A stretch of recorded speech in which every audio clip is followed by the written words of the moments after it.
kids. It's Mrs. Hess. This is Chapter 2, the BFG. I hope you're having a nice day. The chapter is called Who? It wasn't a human. It couldn't be.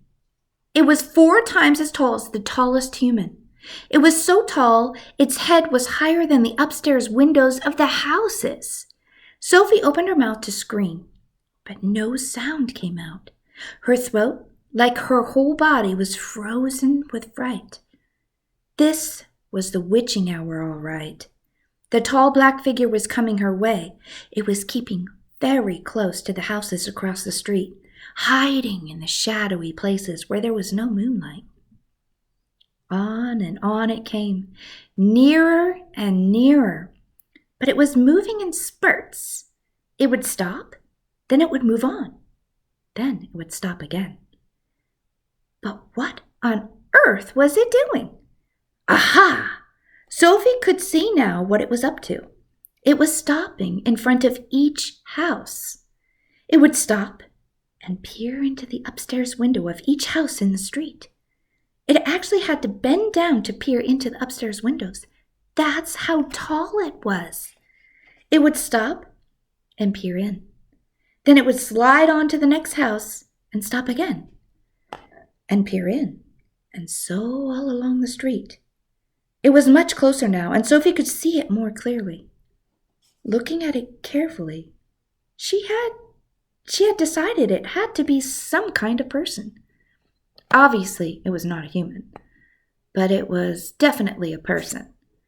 A giant person, perhaps. Sophie stared hard across the misty moonlit street. The giant, if that was what he was wearing a long black cloak. In one hand, he was holding what looked like a very long, thin trumpet. In the other hand, he held a large suitcase. The giant had stopped now, right in front of Mr. and Mrs. Gucci's house. The Guccis had a green grocer's shop in the middle of the high street, and the family lived above the shop. The 2 Gucci children slept in the upstairs front room. Sophie knew that. The giant was peering through the window into the room where Michael and Jane Gucci were sleeping. From across the street, Sophie watched and held her breath. She saw the giant step back a pace and put the suitcase down on the pavement. He bent over and opened the suitcase. He took something out of it. It looked like a glass jar, one of those square ones with a screw top. He unscrewed the top of the jar and poured what was in it into the end of the long trumpet thing. Sophie watched, trembling. She saw the giant straighten up again, and she saw him poke the trumpet in through the open upstairs window of the room where the Gucci children were.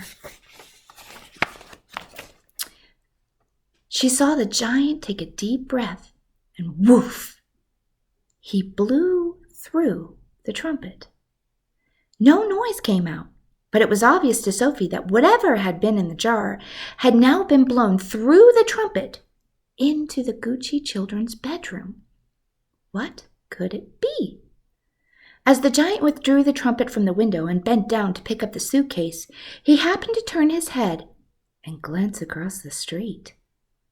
In the moonlight, Sophie caught a glimpse of an enormous, long, pale, wrinkly face with the most enormous ears.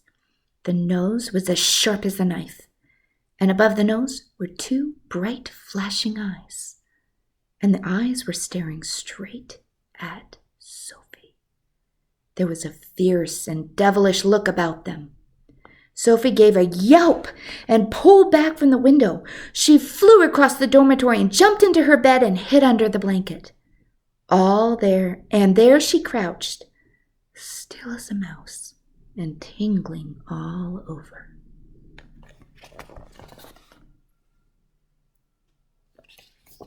So I'll see you tomorrow for Chapter 3. Bye-bye.